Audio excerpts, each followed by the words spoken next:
Good day, everyone. Today, we were going to report Chapter 14, Payment for Honor. So, this critical section of negotiable instrument law governs the process where the third party, the payer for honor, voluntarily pays the bill of exchange, thereby safeguarding the credit of the party liable on the instrument. So, we will investigate the requirements, effects, and resulting rights and liabilities associated with payment for honor. Payment for honor. Payment for honor is a payment made by a third person on behalf of the drawer or endorser after a bill of exchange has been dishonored, done to protect the credit of the person for whom payment is made. So the purpose of payment for honor, first is to save the credit or reputation of the drawer or endorser who would otherwise be held liable for a dishonor bill. The second is to prevent further liability such as protest fees and additional interest. Third is to ensure the holder get paid even if the drawee refuse to pay. Number four is to maintain trust and smooth financial relationship among parties involved in negotiable instrument.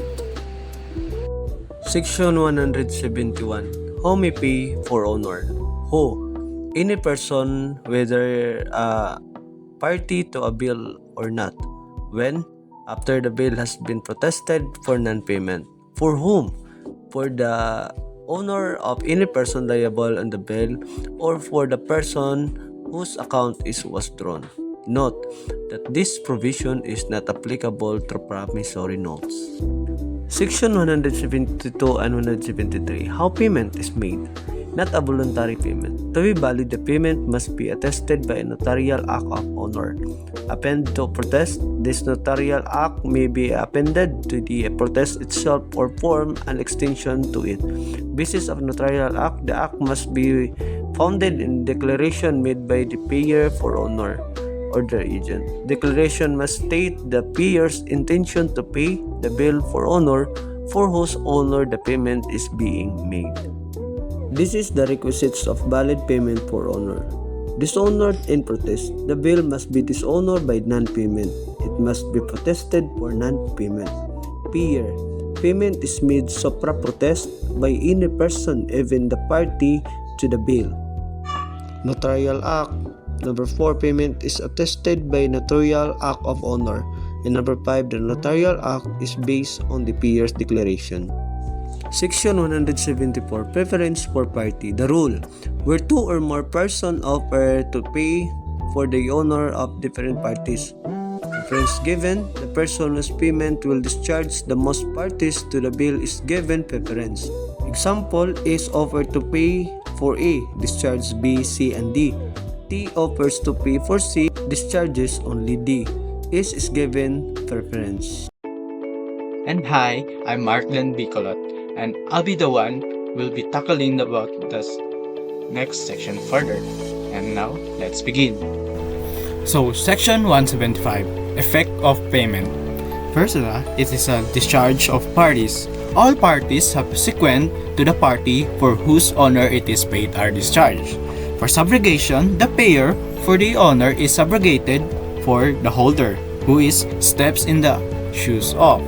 To the next one, the payer's right. The payer succeeds to the right and duties of the holder as regards the party for whose honor he pays and the parties liable in that party.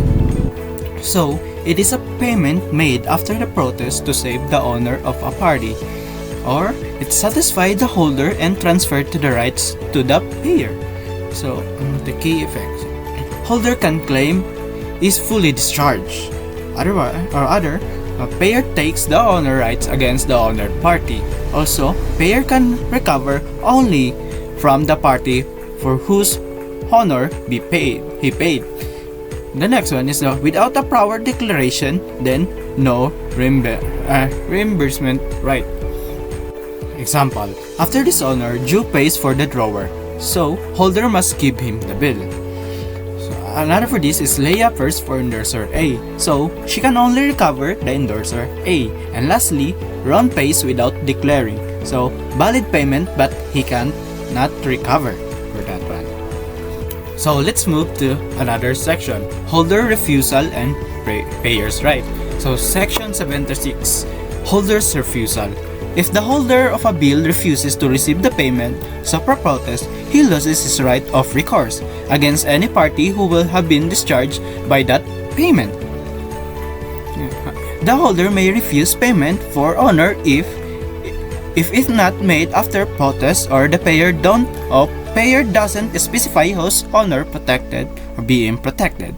If refusal proper, holder loses no rights. If holder improperly refuses, he may liable for resulting damages. Shortly example. So the payer cannot identify whose honor he pays. Holder may validly refuse. And another one, if a stranger offers payment before protest, holder improperly refuse. May protest and holder may refuse.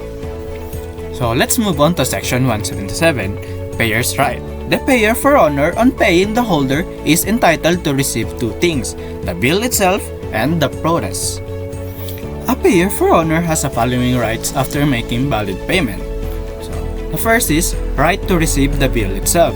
The holder must surrender the actual instrument to the payer. This gives the payer legal control over the bill and proves that the holder claim it's fully satisfied. The second one is the right to receive the protest. The payer must also be given the protest document, which formally proves that the bill was dishonored. The protest supports the payer's later claim for reimbursement. The third one is right to reimbursement, if only properly declared. The payer may cover the full amount plus interest from the party for whose honor he paid. This applies only if he declared whose honor he was protecting. The fourth is right to enforce the holder's right. After receiving the bill and protest, the payer steps into the shoes of the holder against the honored party. And here is the examples. Bill itself. Sum pays for the honor of endorser A. The holder must hand Sum the bill itself, showing that Sum now owns the claim. To the protest, along with the bill, Sum must also receive the protest documents proving the bill was dishonored, which he will use to claim the reimbursement. And for the reimbursement, since Sum declared he was paying for endorser A, he may now demand repayment for A. And the last one, no declaration. If Sum didn't declare was honor he paid, the payment is valid, but he cannot recover from anyone.